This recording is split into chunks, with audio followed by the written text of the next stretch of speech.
ख्वाहिशें मेरे अरमान, मेरा बस यही सपना, जिंदगी में हर कोई समझे हम सफर मुझे अपना, अपना बस अपना।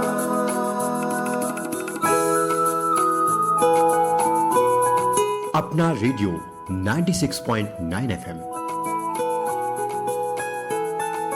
अपना बस अपना।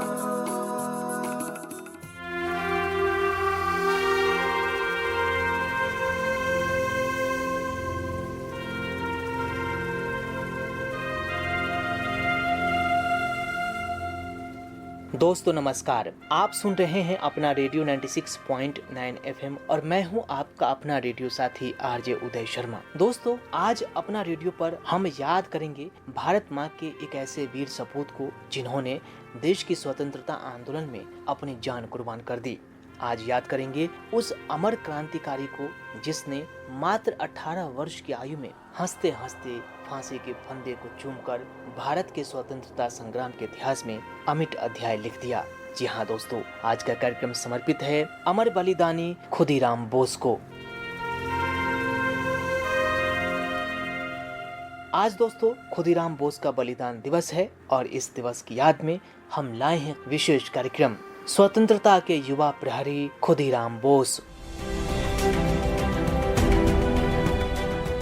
श्रोताओं, भारतीय स्वतंत्रता संग्राम का इतिहास केवल बड़े आंदोलनों का इतिहास भरी नहीं है, बल्कि उन असंख्य युवाओं के अदम्य साहस, त्याग और राष्ट्रभक्ति का भी इतिहास है जिन्होंने मातृभूमि की स्वतंत्रता को अपने जीवन से भी अधिक मूल्यवान माना। उन्हीं अमर सेनानियों में एक उज्जवल नाम है खुदीराम बोस।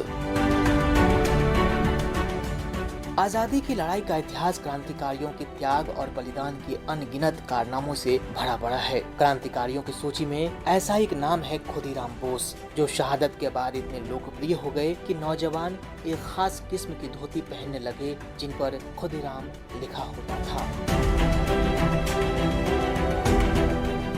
दोस्तों आज 11 अगस्त है और आज ही के दिन खुदीराम बोस देश की आजादी के लिए शहीद हुए थे। आइए उनकी वीर गाथा के बारे में जानते हैं, उन्हें याद करते हैं अपने इस खास कार्यक्रम में।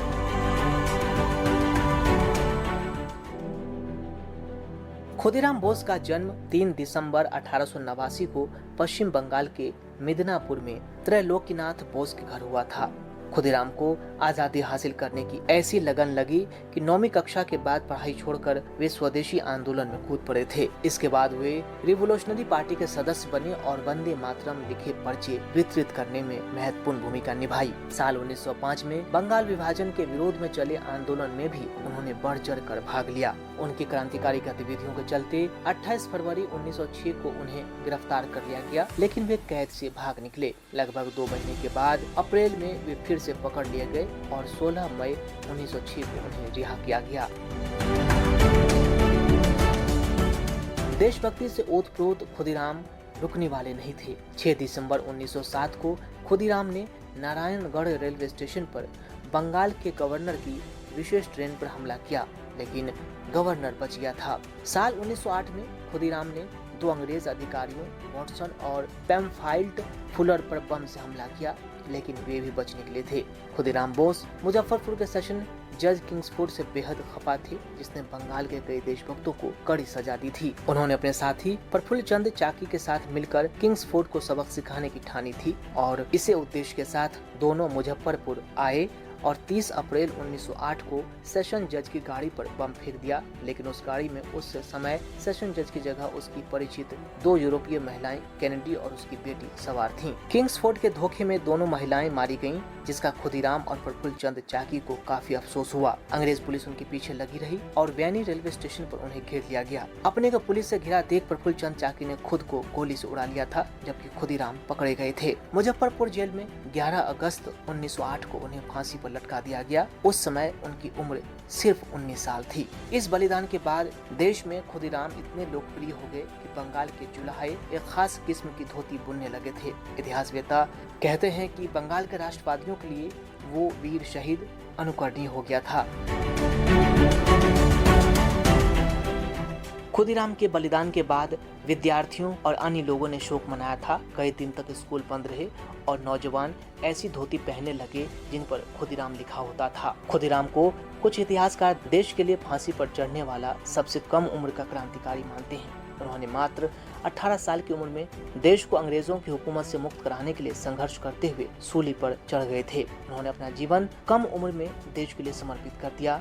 जब एक युवा अपने करियर को लेकर असमंजस में रहता है, उनके बलिदान दिवस ने 11 अगस्त 1908 को इतिहास में दर्ज कर दिया। तो दोस्तों, आज 11 अगस्त है, यानी खुदीराम बलिदान दिवस। 11 अगस्त का दिन खुदीराम बोस के बलिदान दिवस के रूप में मनाया जाता है, जिन्होंने भारत पर अत्याचारी शासन करने वाले ब्रिटिश साम्राज्य पर पहला बम गिराया था। पाठशाला के जीवन में वंदे मातरम मंत्र के प्रभाव से उन्होंने भारत भूमि के स्वतंत्रता संग्राम में अपना योगदान दिया। 11 अगस्त 1908 को मात्र 18 वर्ष की अल्पायु में खुदीराम बोस ने अपने हाथों में भगवत गीता लेकर फांसी के फंदे को चुना था। ब्रिटिश सरकार ने बंगाल प्रांत को विभाजित करने का निर्णय लिया था और ये सब हुआ था दोस्तों साल 1903 में, जब ब्रिटिश सरकार ने बंगाल प्रांत को विभाजित करने का निर्णय लिया था। इससे आम लोगों में भारी नाराजगी हुई थी। खुदीराम ने बंगाल के विभाजन के निर्णय को अन्यायपूर्ण बताया था। यह महसूस करते हुए कि उन्हें देश के लिए कुछ करना है, उन्होंने मेदिनीपुर में एक छोटी शिक्षा के बाद एक सशस्त्र क्रांति की शुरुआत कर दी थी। सरकार के विरोध में प्रदर्शन कर रहे क्रांतिकारियों को पकड़ कर कड़ी सजा दी जाने लगी।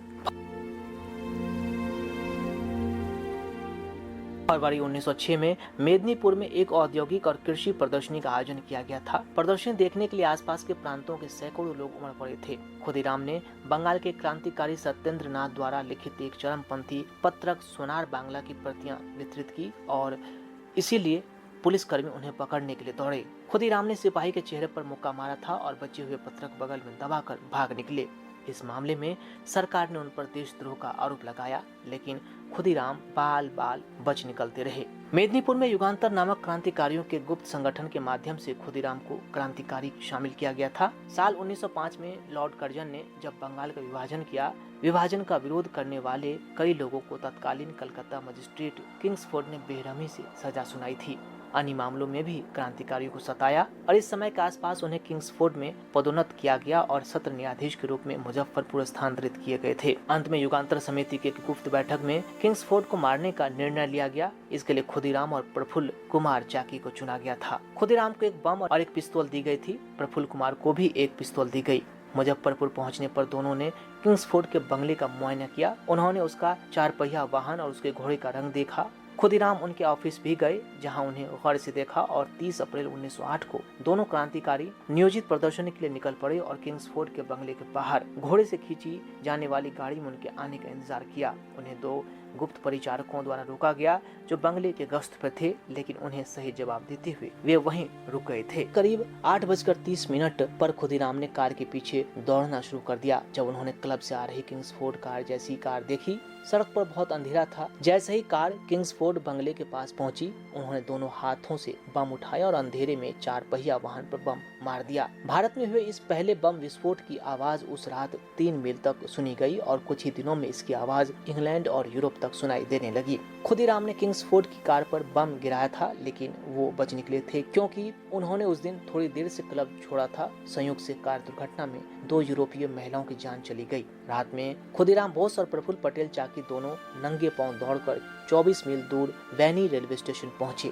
अगले दिन जब पुलिस शक के आधार पर प्रफुल्ल कुमार चाकी को गिरफ्तार करने गई तो उसने खुद को गोली मारकर खुदकुशी कर ली थी। पुलिस ने खुदीराम को गिरफ्तार कर लिया और गिरफ्तारी का अंत निश्चित था। 11 अगस्त 1908 को खुदीराम हाथ में भगवत गीता लेकर साहस और हर्षोल्लास के साथ फांसी पर चढ़ गए। किंग्सफोर्ड ने डर के कारण अपनी नौकरी छोड़ दी और जल्द ही क्रांतिकारियों के डर से उनकी मृत्यु हो गई थी। जिन्हें उन्होंने सताया, उनके नाम का कोई निशान नहीं रह गया। मौत के बाद भी खुदीराम अमर हो गए।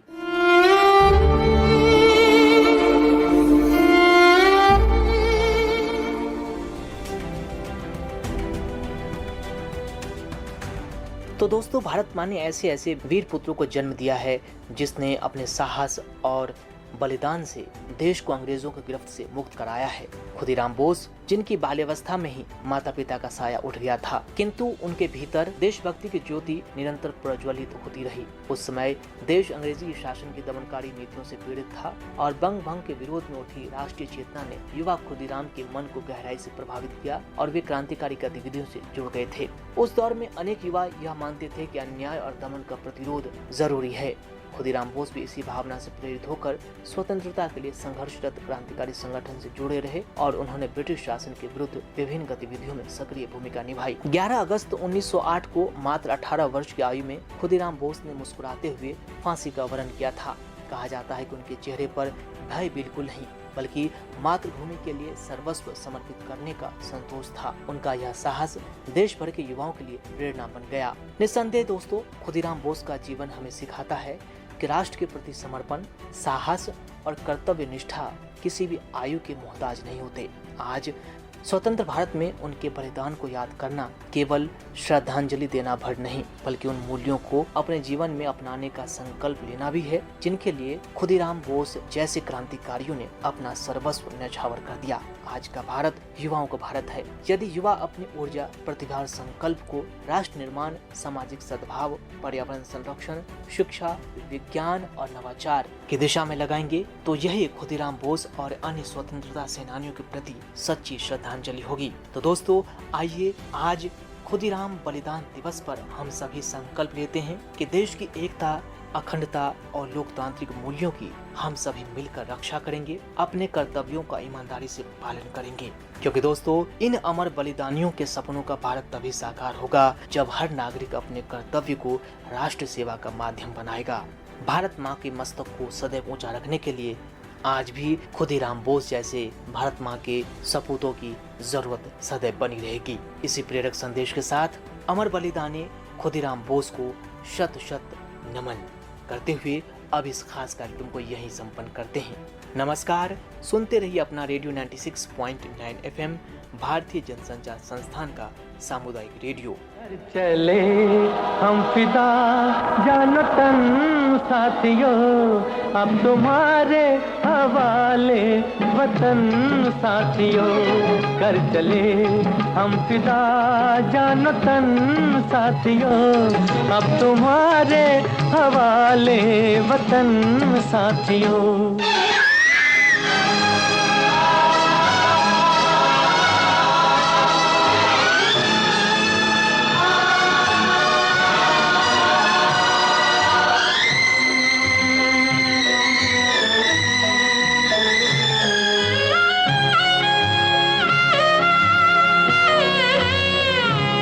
सांस थमती गई, नब्ज जमती गई, फिर भी बढ़ते कदम को न रुकने दिया।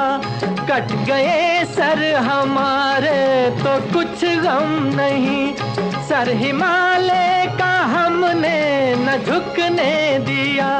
मरते मरते रहा बागपन साथियों, अब तुम्हारे हवाले वतन साथियों। कर चले हम फिदा जान तन साथियों, अब तुम्हारे हवाले वतन साथियों।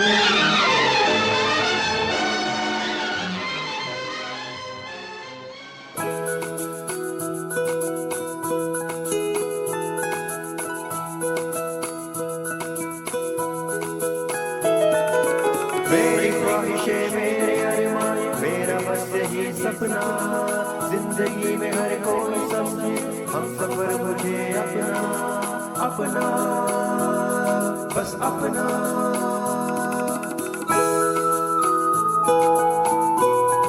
अपना रेडियो 96.9 FM।